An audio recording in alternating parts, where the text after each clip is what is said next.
Drain निर्माण बेले अघटन पाचेरी पड़ी जड़े श्रमिकों मृत्यु घटी। मृतक हेउछंती कटक पट्टापोला अंचलर शंकरी। कटक बिड़ानासी 1 नंबर वार्ड रे ड्रेन निर्माण काम चालुथिबा बेले 5 जण श्रमिक काम करुथिले। सेही समय रे ड्रेन को लागिकी थिबा एक पाचेरीटी 2 जण श्रमिकों उपरे पड़ी जाइथिला। घटना विषय मु तो नथिली जेहेतु पिला मनटू शुणुची से काम करू करू कांथटा पड़ जाइए। कांथ तले रहा जो तार एठू मेडिकल पर्यंत नहीं गला बेले से चली जाइए। पिलाटा गोड़े इंजर्ड होती गोड़े माड़ होती। तेणु से आम साई छुआटा पट्टापोल गोदामगड़ी छुआटा से। तेणु आम अनुरोध करुचु जो मैंने कंट्राक्टर जी कंट्राक्ट धरला बिना सेफ्टी रे छोट छुआ को पुणी काम कराउछंती विरुद्ध में दृढ़ कार्यानुष्ठान हवा दरकार।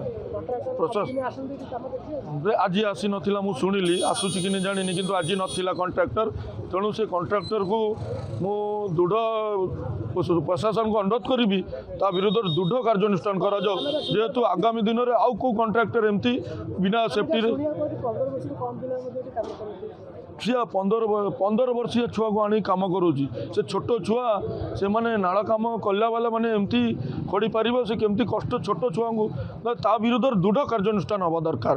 एवं मु अनुरोध करी प्रशासन तांको भी क्षतिपूरण जेहेतु तार 4टा झील गोटे माई जी मर जाइए ता ना हूँ शंकरी आउ जी इंजर्ड होती ता ना हूँ इजिया।